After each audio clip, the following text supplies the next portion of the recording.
I just bought the Bennett Read air fryer and I was trying to figure out how to preheat it. The booklet talks about preheating, but it doesn't show the icon. So you don't necessarily know which icon to look for on the air fryer itself. If you've also struggled, you're not alone. Let me show you how. So this is the panel, and this is the preheat function that the booklet doesn't mention.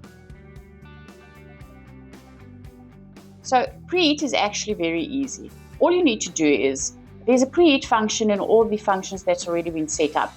So if you, for instance, want to make some chicken, just press on that, press on the preheat function,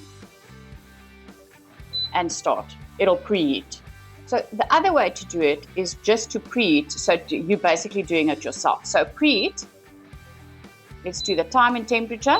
So 180, depending on what you want to make, let's preheat. This time let's preheat on 200. And then time preheat for 5 minutes only.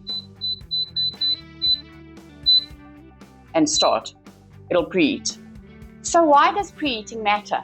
Preheating helps cook your food faster and gives that crispy finish, and preheating keeps your cooking times consistent. So if you have second and third batches, your food will turn out as expected. So that is how you preheat your Bennett Read air fryer. Simple once you know the sequence. So today I'm making some chips. It's busy preheating on the chip function, and as soon as preheating is done, it'll tell me to add food. So preheating is done, it's ready. Let's add our chips.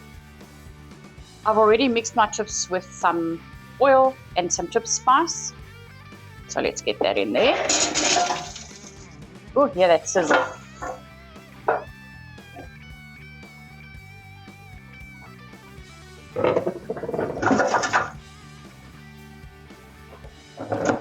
There. 200 degrees. 18 minutes and it's busy. And that's all you need to do.